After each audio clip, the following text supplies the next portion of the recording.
let's get to our parental responsibility, and before the break we're going to speak about our young dreadlocks brethren. In terms of parenting, because I know you have a young brood, how are you planning to parent through this? What is your parental strategy?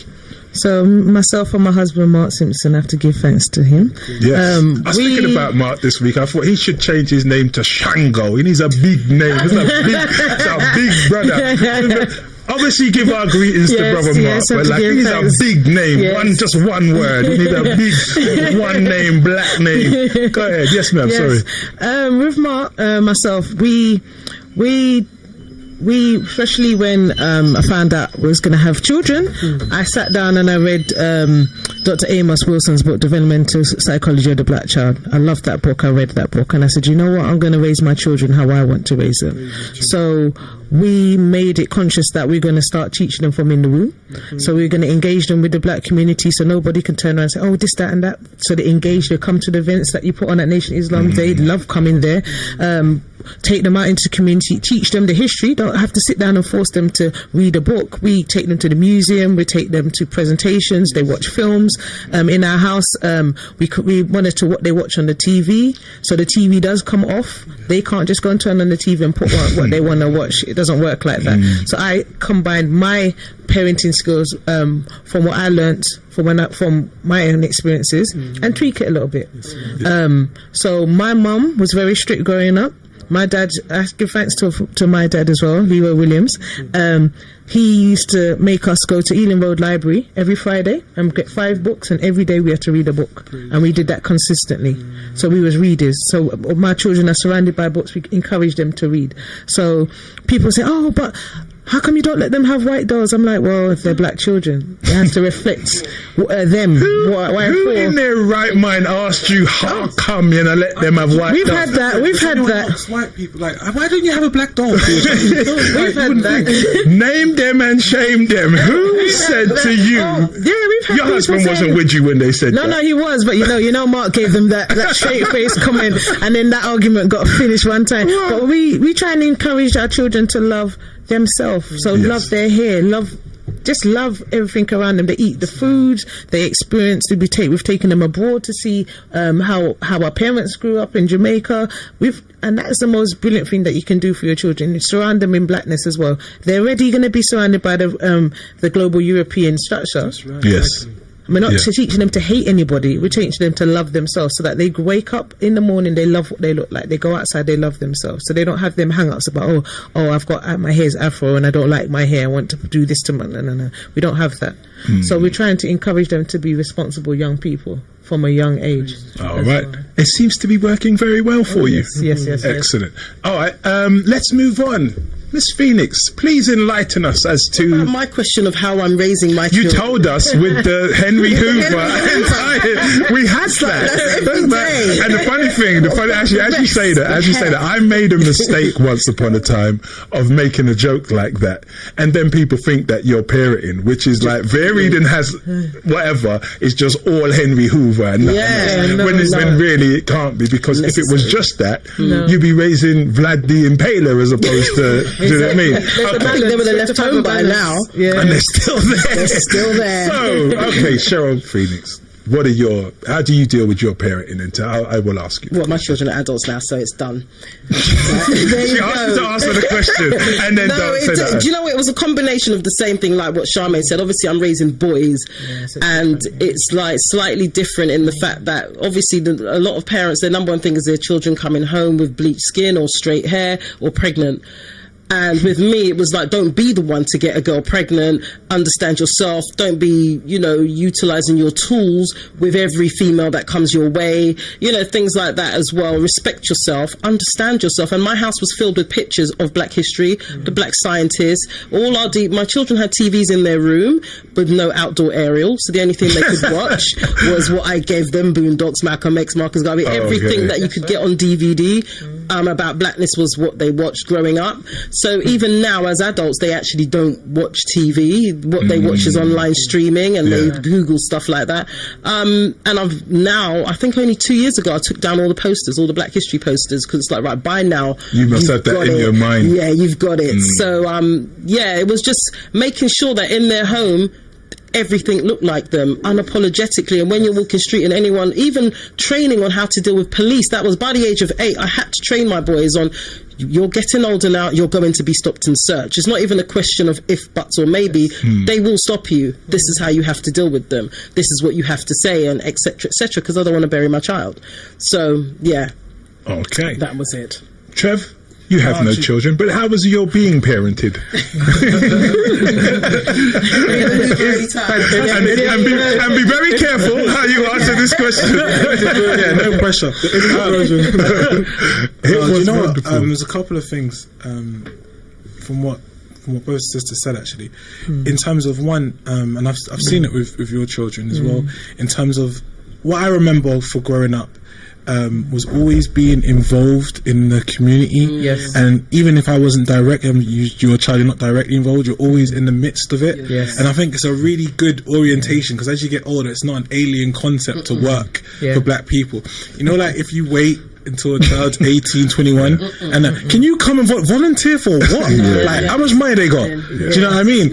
And it's that you have to cultivate that at a young age, that love of community from a young age, so it actually makes sense. It's like a habit that you don't. It's like riding your bicycle. So if you had that at a young age, and even if you're not in it for a while, it's still there for you to be able to jump into. You know what's funny about that point is, obviously, that's me you're talking about, because I did that with you. But before, my dad, like in the 80s, had this thing. They had the Grenadian Charity Club, and they would have like this big thing at the Commonwealth Institute, and like I'd be with him from the morning, and we'd be picking up the drinks and getting the food and getting the hall ready, and then you got like, we was busy all day, then you got to go home, put your clothes on and go back out. And I remember sitting there one time when they was getting ready thinking, this is some boss business, and I like this. This is it's black people everywhere, and they're all working together. I'm feeling this, and from then it's like it kind of like stayed with me. That when I got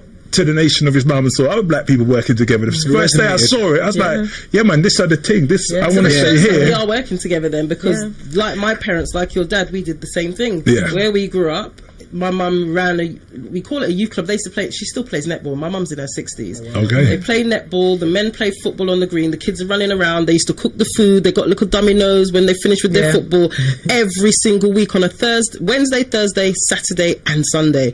So the same thing like with Sister Charmaine, the boys all came to all the events. And now it's funny because they recognise and I don't want to use the word conscious, but they recognise people who are of our type of ilk. They're like, Mum, one of your people came to the house. They're your guys. They recognise them on the road as well. Because they move different. They feel different. The there's vibration something, is and different, energy and everything is slightly different about our community. We need to find a new word for this kind of group. I don't like woke. The woke family is something.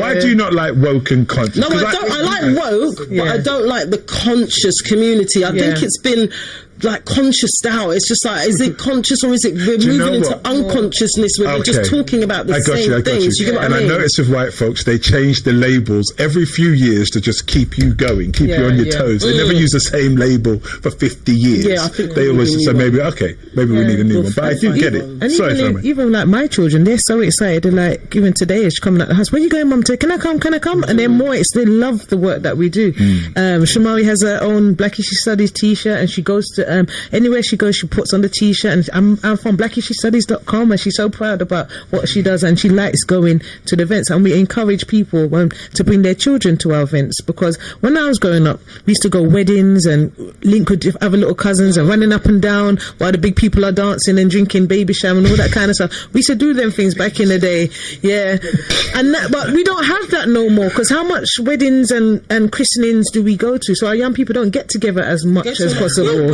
I beg to differ. I think we still have a lot of partying and gatherings. It's just that the world has moved on. Yeah, it's a different environment, because growing up in the 80s, we had there was always, every weekend there was a party. So I knew that I was linking up with different cousins and running up and down and that social interaction. So our children don't have that. But it's not just the social interactions. What we're talking about is the science of environment. So there was the interaction.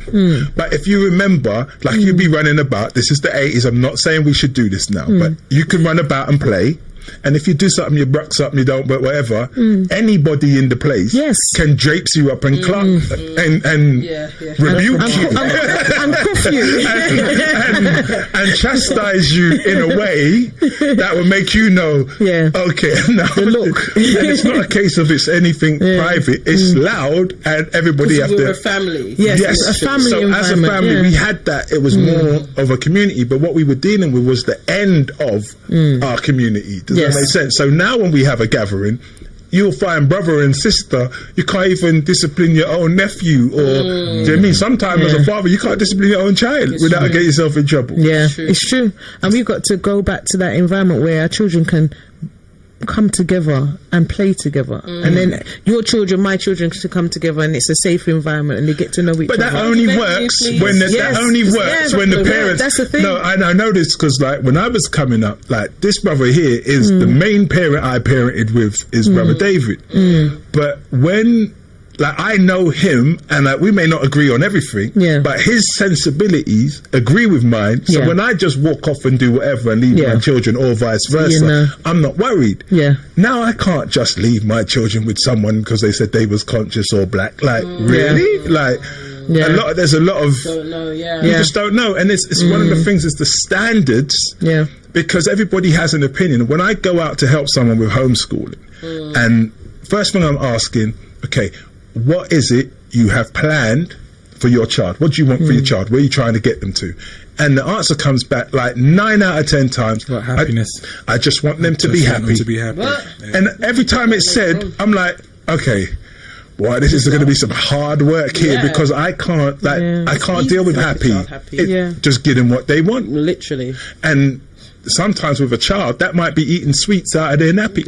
Exactly. But you can't. Children are children. Do you know what I mean? So stuff. they're given parents to give them direction and to have a plan for them. So when you were talking, you're talking about adults who actually had plans for their children. If now it's about being happy and having stuff, it's not quite the same. And I was leading somewhere earlier. I got lost myself where I was going. Yeah, we've got big talkers this week, David, so you have to jump in. No one ain't waiting for the pause. That's cool still. No, that's all good. It's all good. It's good that I'm hearing. It was when we was introduced to the nation. We was given directions, and we go and the brothers would go to a class, and the sisters go to the class. And recently, I'm looking at the material and reminding myself of the material. The brothers go to a class that makes them into a man. Teaches you your responsibility as a man. Yeah. Female sisters go to a class that makes them how to, what you could say, okay, man's training and woman's training. Yeah. When I looked at how the training was, it was man be a man, and then the woman was how to keep home, how to look after children, sew and cook. I mean, part of me says, okay, that sounds belittling. But then when I look at it from a bigger perspective in terms of family structure, there's a key element to actually have a family, to have a household, to have a nation. And not that the man can't do the other things well, but there's certain fundamental things that need to be in place to have a family. And also, that was given to us, and I'm like, why was that given to us? Because our condition was so poor that a man don't know how to be a man. The woman don't know how to be a woman. We're being everything other than, we're being what the white man shows us to be, but not the thing that builds community. Yes, that builds nations. So you have to introduce the concepts, the principles that build relationships, that build community. Without that, you have no community. Yes.